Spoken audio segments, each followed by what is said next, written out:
mais um Aqui Entre Nós. Hoje nosso podcast, vai ser com ela, que é doutora em Comunicação Social pela UF, desenvolve pesquisa em Comunicação e Saúde, é técnica em Comunicação do Ministério da Saúde, autora do livro Brasil e as suas mídias regionais. Aqui Entre Nós, Pamela Pinto. Como você tá? Tô bem, obrigada pelo convite, Maria. Hoje a nossa conversa, vai ser um pouco mais sobre a questão das redes sociais, do estigma, um pouco de falar sobre a questão de saúde sexual nas redes e a importância disso também, Então, a nossa primeira pergunta aqui entre nós é como é que surgiu esse seu interesse de estudar as redes sociais? Eu sou jornalista do Ministério da Saúde e lá em 2018 eu tentei juntar esse meu lado de pesquisadora com a temática da saúde. Eu fui ver no Instagram, que na época era uma rede social ainda, digamos assim, em processo de popularização, como é que se falava do aleitamento materno. E aí, a partir dessa pesquisa, eu não parei mais, E agora, mais recentemente, eu concluí um livro chamado Boas Práticas para pensar a comunicação pública no Instagram. E aí, por que eu acho que é importante as instituições de saúde, as autoridades de saúde estarem lá? Porque jovens, adultos, idosos, todo mundo está lá. É importante construir mensagens confiáveis, pautadas na ciência, nesse espaço. Sim. E como é que você entende a lógica da linguagem dentro dessas plataformas? Você acha que ela é fundamental, talvez, ou importante no sentido para campanhas de saúde nas redes? Isso, acho que é a linguagem como um todo, Quando a gente pensa nessas nas plataformas de imagem, é importante pensar que a atração começa ali, numa foto, no vídeo, no infográfico, e essas plataformas têm uma potencialidade de você falar segmentadamente para públicos. Então, adequar imagem, adequar texto, usar emojis, tudo isso faz parte dessa conversa, no online. Sim, e ultimamente a gente tem tido uma alta, não sei se você está acompanhando, principalmente no YouTube e no Instagram também, em decorrência disso, de vários podcasts de pessoas falando sobre saúde sexual, mas de uma forma extremamente... Os famosos coaches que falam sobre saúde sexual, e principalmente da mulher, de uma forma em que a mulher é colocada extremamente como submissa, E como é que você acha que tem que ser essa linguagem quando a gente está falando com jovens para poder combater esse tipo de conteúdo? Eu acho que, na verdade, depois da pandemia, a saúde virou uma pauta muito importante para o Brasil e para o mundo, na nossa sociedade.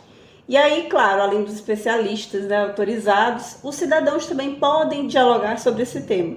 E a dica é, para quem produz esse conteúdo, buscar orientações técnicas sobre o caso, sobre o tema abordado, e a partir dessa leitura, dessa pesquisa, iniciar essa estratégia de conversa, de diálogo, E é importante nesse processo que as pessoas, primeiro falar de educação sexual é para a geração, toda geração vai precisar ouvir sobre isso. Sim, claro. E para cada geração há problemas, Pessoas mais jovens vão iniciar a vida sexual, pessoas idosas já estão enfrentando, na outra fase da vida, questões.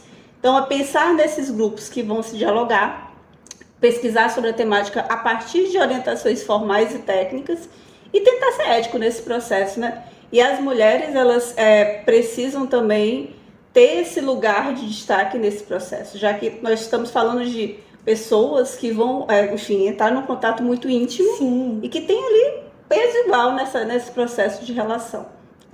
A dica, então, é essa, é você ouvir, pesquisar fontes técnicas, tentar botar esses atores da cena numa espécie de equilíbrio e respeito nesse processo. E puxando esse gancho que você falou da ética, quais você acha que são os dilemas e os riscos da desinformação para além dessas redes, as consequências?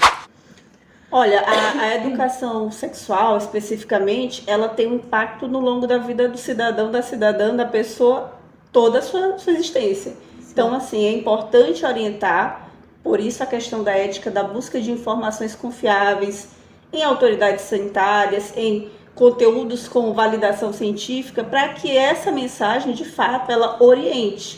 Ela oriente, ela informe, para que aquela pessoa, a partir desse conhecimento, ele se aproprie dessa informação. E essa informação pode ser usada para a questão da saúde, para a questão da própria autoestima, para a vida dessa pessoa.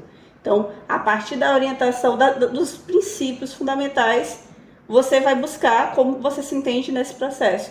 E o uso do preservativo, tanto masculino como feminino, é uma regra de ouro nesse processo. Porque muitos jovens acabam, por desinformação, por uma questão comportamental, achando que não é mais uma ferramenta necessária, quando na verdade ela é fundamental. E eu acho muito interessante a gente frisar essa questão do preservativo também, que a gente sempre frisa em todos os nossos podcasts, todos os nossos conteúdos, que o SUS ele oferece de graça, tanto a camisinha para o pênis quanto a camisinha para a vagina. Então, gente, vai aproveitar o SUS. E outra coisinha que agora a gente vai dar uma pausa, mas a gente vai voltar com a nossa fofoca de date. Manda fofoca de date pra gente no Twitter, no TikTok, no Instagram, tem caixinha, manda lá, porque a gente vai receber. E agora a gente vai dar uma pausinha.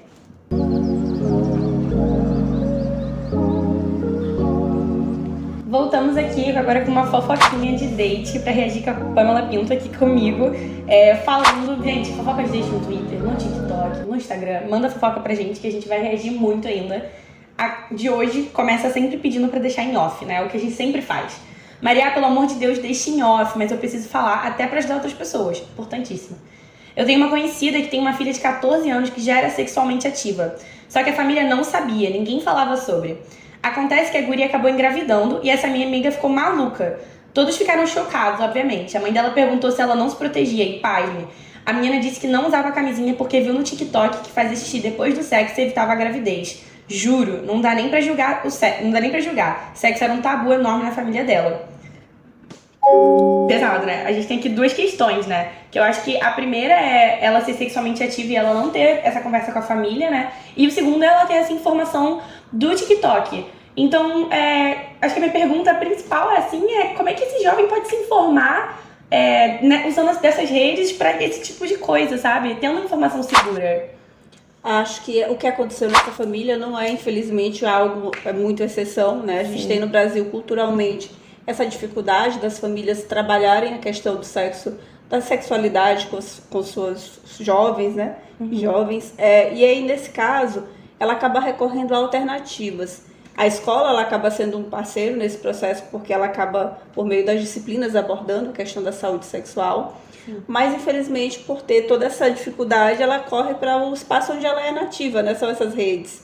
E aí lá a gente tem desde autoridades sanitárias a pessoas que falam das suas experiências. E muitas vezes o jovem ele não tem esse conhecimento prévio para filtrar. Isso é opinião, isso aqui não, isso aqui é uma orientação. Então a gente, como uma sugestão básica, é buscar autoridades de saúde, a prefeitura da sua cidade, o próprio Ministério da Saúde, e ver o que se fala, né? Dar uma busca lá nesses sites, nesses perfis de redes sociais, para entender como tá exposto a ter uma atividade sexual mais segura. Sim. E encaminhando agora já para o nosso fim, né?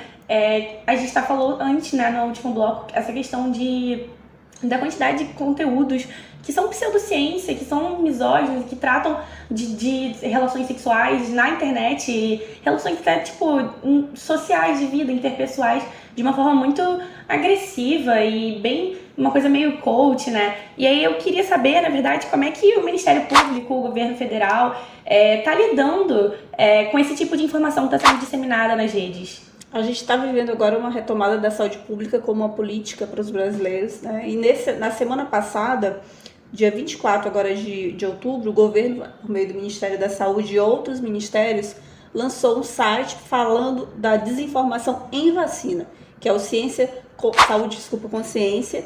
E nesse espaço tem vídeo, tem conteúdo técnico, tem matéria, tem tirador de dúvidas, para que a população consiga entender por que é importante vacinar. Só que essa é uma das frentes, né? A desinformação fala sobre todas as outras áreas. Então, acho que a gente, como pesquisador, o governo, enfim, as autoridades sanitárias, estão se preparando para esse novo horizonte, né? Infelizmente, em que as redes sociais elas acabam compartilhando de forma muito rápida desinformação sobre saúde. E o que essa desinformação tem de mais sério? Ela pode impactar a vida de uma pessoa, a sua saúde, a sua existência para sempre, né?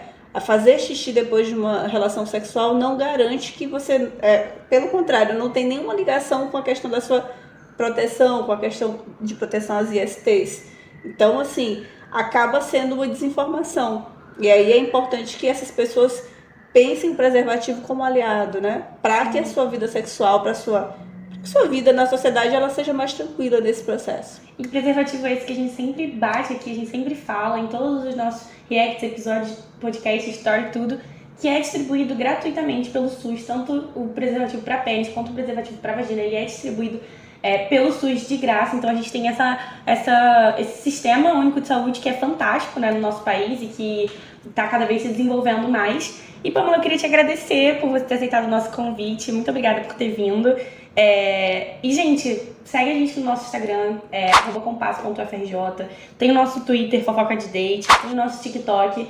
E é isso, muito obrigada. Você tem alguma consideração final que você queira passar para os nossos compassers, nossos ouvintes?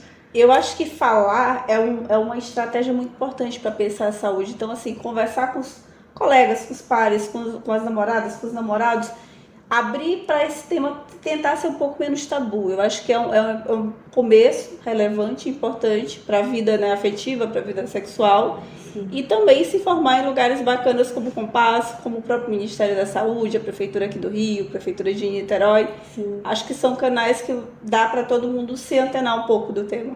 Sim, muito obrigada. É isso, gente. Beijinhos.